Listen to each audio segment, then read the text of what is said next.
Dari kecil hingga dia masuk madrasah sanawiyah, Aiman selalu berprestasi dengan mendapatkan juara 1. Dan dia juga selalu menjaga salatnya di setiap waktu.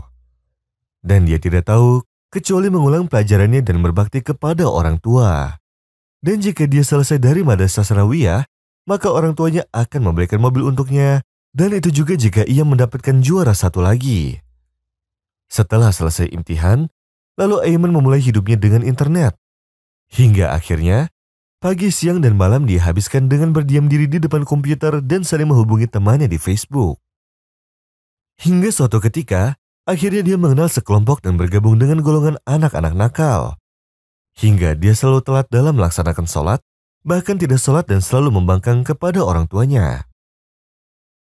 Kesehatannya pun menurun karena ia selalu begadang malam, serta merokok dan mencoba berbagai jenis narkotika, hingga teman-temannya berkata bahwa dia termasuk orang yang kuat.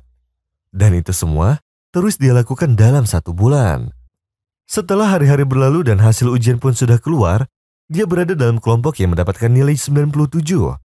Lalu dia menunggu orang tuanya kembali untuk mewujudkan janji membelikan mobil untuknya, dan di hari itu juga sang ayah tahu nilai anaknya. Ketika sang ayah kembali ke rumah, lalu Aiman pun menyambut sang ayah dengan satu kalimat, "Mana mobil yang kau janjikan padaku?"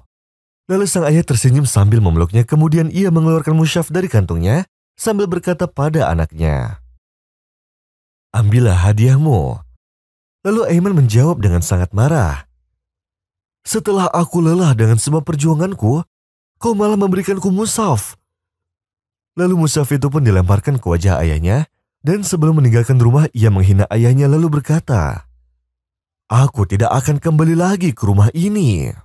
وَقَضَى رَبُّكَ أَلَّا تَعْبُدُوا إِلَّا إِيَّاهُ وَبِالْوَالِدَيْنِ إِحْسَانًا إِمَّا يَبْلُغَنَّ عِندَكَ الْكِبَرَ أَحَدُهُمَا أَوْ كِلَاهُمَا فَلَا تَقُل لَّهُمَا أُفٍّ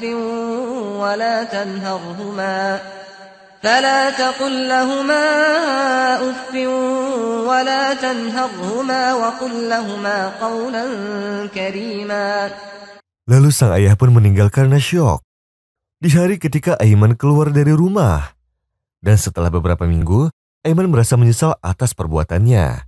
Lalu memutus hubungannya dengan teman-temannya yang tidak baik, lalu kembali ke rumahnya. Dia lalu menemukan musyaf yang tergeletak di atas lantai, dan musyafnya pun terbuka. Dia pun menyesal atas apa yang sudah dilakukannya pada waktu itu. Dia pun ingin membaca sebagian ayat Al-Quran. Dan ternyata di dalam musyaf tersebut ada kotak yang berisi kunci mobil, yang mana ayahnya sudah menjanjikan akan membelikan mobil untuknya. Setelah hari itu dia sakit karena syok dan menyesal dengan apa yang sudah ia lakukan. Dan karena kecerobohannya dalam memutuskan sesuatu kepada ayahnya. وَيَوْمَ يَعَضُّ الظَّالِمُ عَلَى يَدَيْهِ يَقُولُ يَا لَيْتَنِي اتَّخَذْتُ مَعَ الرَّسُولِ سَبِيلًا يَا وَيْلَتَى لَيْتَنِي لَمْ أَتَّخِذْ فُلَانًا خَلِيلًا لَقَدْ أَضَلَّنِي عَنِ الذِّكْرِ بَعْدَ إِذْ جَاءَنِي وَكَانَ الشَّيْطَانُ لِلْإِنسَانِ خَذُولًا. Berkembangnya sejarah keadilan serta berkembangnya kitab-kitab. Karena cendekianya Syureh Al-Qadi. Salah satunya adalah Sayyidina Ali ibn Abi Thalib yang kehilangan perisai perangnya. Dan itu sangat mahal sekali. Lalu perisai itu ditemukan oleh seorang pemuda dari Alizimah yang akan dijual di pasar Kufah. Dan ketika Ali mengetahuinya, dia langsung berkata, "Ini adalah milikku. Perisai ini jatuh dari untaku pada malam hari dan jatuh di tempat seperti itu." Lalu Zimi berkata bahwa perisai itu adalah milikku dan sudah menjadi milikku apa yang ada di tanganku, wahai Amirul Mukminin. Kemudian Ali ibn Abi Thalib bersama dengannya memutuskan untuk menemui hakim muslim. Lalu mereka berdua pun datang ke Syureh Qadi, yang mana dia berkata kepada Sayyidina Ali, "Apa yang ingin kau katakan, wahai Amirul Mukminin?" Lalu dia berkata, "Aku temukan perisaiku bersama pemuda ini, dan dia tidak mencari pemiliknya, baik itu dijual maupun diberikan secara hibah." Lalu Syureh berkata pada pemuda Zimi itu, "Apa yang ingin kamu katakan, wahai pemuda?"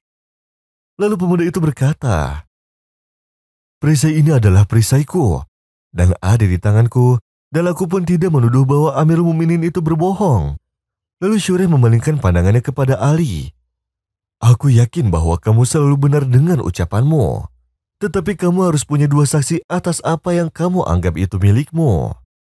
Lalu Sayyidina Ali berkata, "Ya, saksiku adalah Kumbur dan anakku Hasan. Mereka berdua adalah saksiku."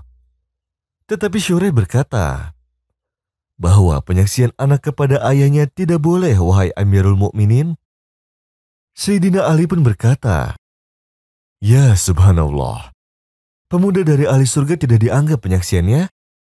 Apakah kamu tidak pernah mendengar bahwa Hasan dan Husain adalah pemimpin ahli surga?" Lalu Syureh berkata, "Ya wahai Amirul Mukminin, tetapi aku tetap berpegang teguh bahwa penyaksian seorang anak kepada ayahnya tidak boleh." Lalu Sayyidina Ali berkata kepada pemuda itu, "Ambillah perisai ini, karena aku tidak mempunyai saksi kecuali 2 orang tersebut." Lalu pemuda itu berkata, "Tetapi aku juga bersaksi bahwa perisai ini adalah milikmu, wahai Amirul Mukminin."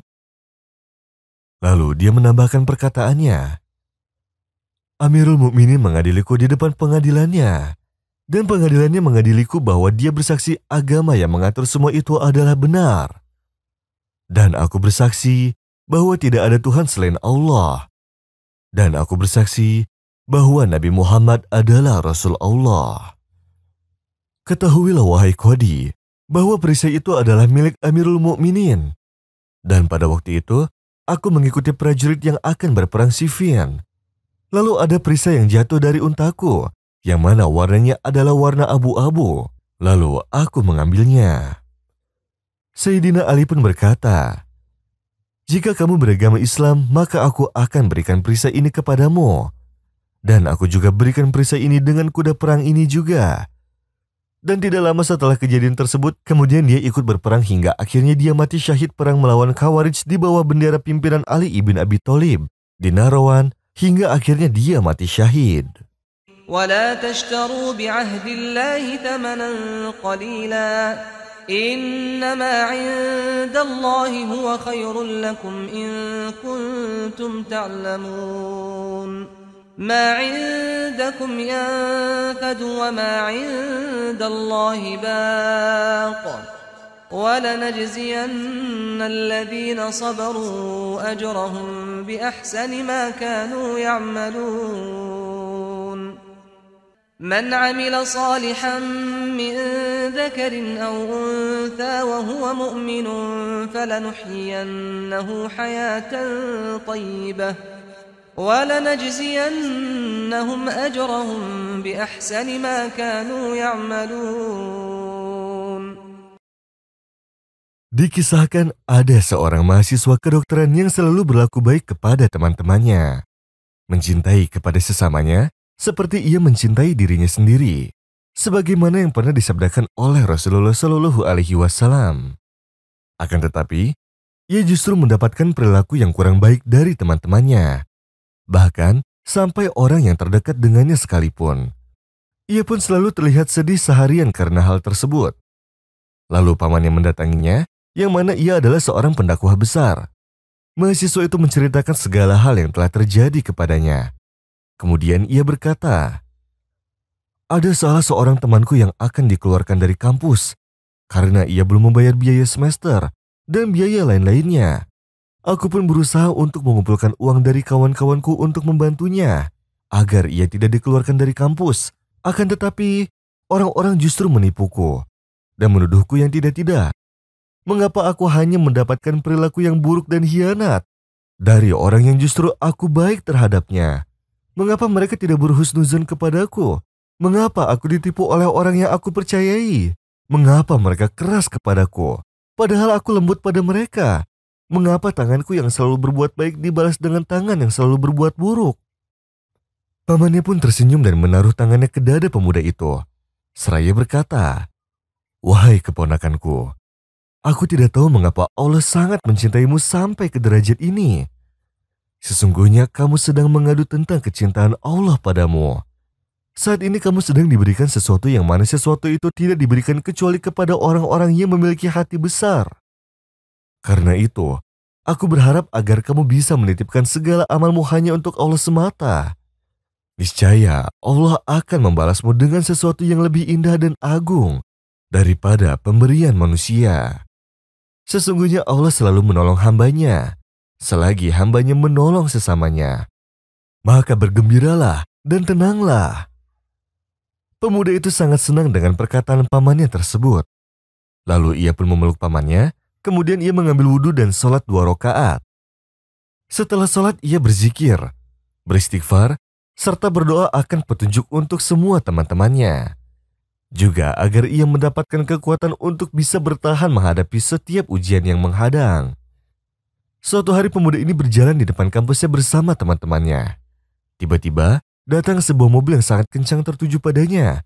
Kemudian mobil itu pun menabraknya.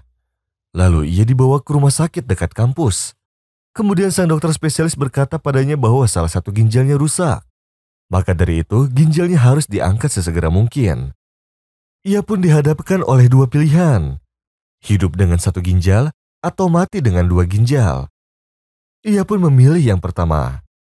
Lalu dia memuji Allah atas segala ujian yang menimpanya. Keesokan harinya dokter bedah yang membedahnya datang ke kamarnya sambil tersenyum seraya berkata, "Apa kamu tahu bahwa Allah sangat mencintaimu? Apa kamu pernah mendengar tentang qada dan qadar? Sesungguhnya aku telah melihatnya ketika aku membedahmu. Kami telah mendapati suatu hal yang aneh di ginjalmu yang telah kami angkat. Maka kami mengirimnya kepada orang ahli. Ternyata dalam ginjal itu ada sesuatu yang bisa menyebabkan penyakit stroke. Tapi gejalanya hanya akan terlihat dalam waktu yang lama. Maka dengan tabrakan mobil itu kita bisa melihatnya langsung sekarang. Sungguh, ini adalah surat cinta dari Allah untukmu." Pemuda itu langsung sujud syukur kepada Allah dan berkata kepada sang dokter, "Ini adalah kode dan qadarnya Allah Subhanahu wa Ta'ala. Alhamdulillah atas segala nikmatnya yang tak terbatas." Pamannya pun datang menjenguknya. Saat ia mengetahui kisahnya, ia tersenyum seraya berkata, "Bukankah aku sudah mengatakan padamu bahwa Allah selalu menolong hambanya selagi hambanya menolong sesamanya? Demi Allah, apabila seorang hamba mengetahui bagaimana Allah mengatur urusannya, pasti ia akan tahu bahwa Allah kasih sayangnya melebihi ibu ayahnya sendiri." وسارعوا إلى مغفرة من ربكم وجنة عرضها السماوات والأرض أعدت للمتقين الذين ينفقون في السراء والضراء والكاظمين الغيظ والعافين عن الناس والله يحب المحسنين والذين إذا فعلوا فاحشة أو ظلموا أنفسهم ذكروا الله فاستغفروا لذنوبهم ومن يغفر الذنوب إلا الله ولم يصروا على ما فعلوا وهم يعلمون أولئك جزاؤهم مغفرة من ربهم وجنات تجري من تحتها الأنهار خالدين فيها ونعم أجر العاملين